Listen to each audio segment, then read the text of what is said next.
The grand estate shimmered in the afternoon sunlight, a perfect facade of elegance and power.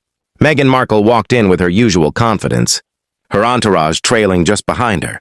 Staff members who had recently joined whispered among themselves, exchanging nervous glances. Stories had circulated about her demanding nature, but nothing could have prepared them for the reality.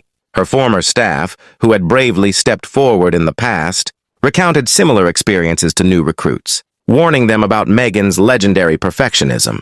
They spoke in hushed tones about long hours, meticulous expectations, and moments of biting criticism that often left them reeling.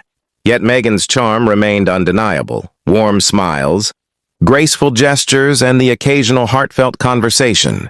During the afternoon briefing, Meghan addressed her team, exuding charisma and self-assured authority.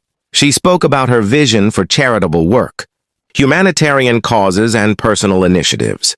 Her words were compelling, inspiring, and filled with a sense of moral duty, yet beneath the surface, some staffers sensed a different tone, a sense of entitlement, an expectation that she alone carried the burden of doing what's right for the world. As the day progressed, new staffers observed her closely. Every interaction seemed calculated, every smile measured. She would praise one person while subtly undermining another, all while maintaining an aura of benevolence. It was a delicate balance of admiration and intimidation. By evening, whispers spread through the estate. Some staffers admired her drive and passion, while others began to notice the patterns echoed by the ex-staffers' warnings.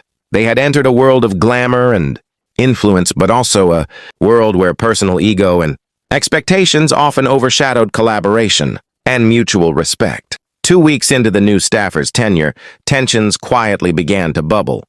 Small complaints turned into larger observations, and soon the walls of the estate were filled with murmurs about Meghan's behavior. Ex-staffers' stories were resurfacing online, with journalists compiling first-hand accounts about her intense demands and what some described as a Mesiah complex. She truly believes she alone is capable of changing the world, one ex-assistant admitted during a confidential interview. And if you don't keep up with her, you feel the consequences. Inside the estate, Meghan's interactions were scrutinized. She held meetings that lasted hours, expecting detailed reports, flawless presentations, and immediate compliance with her directives. While some staffers admired her vision, others felt pressured to the point of exhaustion. It wasn't just about work. It was about control. The smallest mistakes could be met with icy stares or passive-aggressive comments. Staffers began to talk about feeling trapped between respect for her accomplishments and fear of her temper. Some whispered that her sense of moral superiority sometimes bordered on the theatrical, a kind of performative righteousness that made criticism nearly impossible. Yet for all her intensity, Meghan could be genuinely inspiring. She celebrated milestones lavishly and spoke passionately about her philanthropic goals. The duality created confusion and frustration. New staffers, aware of ex-staffers' complaints, began documenting every interaction, wary of being drawn into the same pattern. By the end of the second week, the whispers became more structured conversations. Staffers shared notes, highlighting incidents that demonstrated the alleged Mesiah complex. It became clear that beneath the glamour and public persona lay a demanding personality, one that some could admire. But many struggled to endure. By the third week, the atmosphere in the estate had shifted. Staffers were more cautious, but also more vocal in their discussions. Online, articles detailing Meghan's treatment of her former employees went viral, drawing attention from tabloids and mainstream media alike. The narrative was no longer just gossip.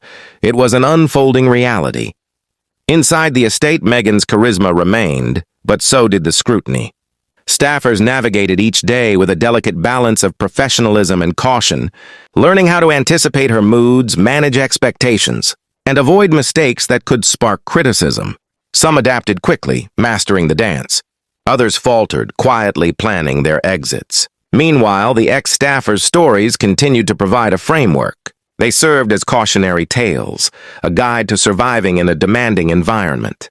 Staffers began to openly discuss strategies, sharing advice on communication, stress management, and maintaining mental resilience. They realized that working for someone with a Mesiah complex required both tact and boundaries. Amidst the challenges, there were moments of inspiration. Meghan's passion for causes, her articulate public messaging, and her determination to leave a mark on the world were undeniable. Staffers recognized that she had vision and capability, but the question remained, at what cost? As the sun set over the estate, a quiet reflection settled among the staff. They had glimpsed both brilliance and difficulty, admiration and anxiety in equal measure. The lessons were clear. Respecting talent did not mean sacrificing one's own boundaries, and surviving in a world of influence demanded both courage and careful observation. For Meghan, the story continued, her drive unyielding, her vision steadfast. For her staff, the journey was one of balance, endurance, and navigating the complex intersection of personality, power, and expectation.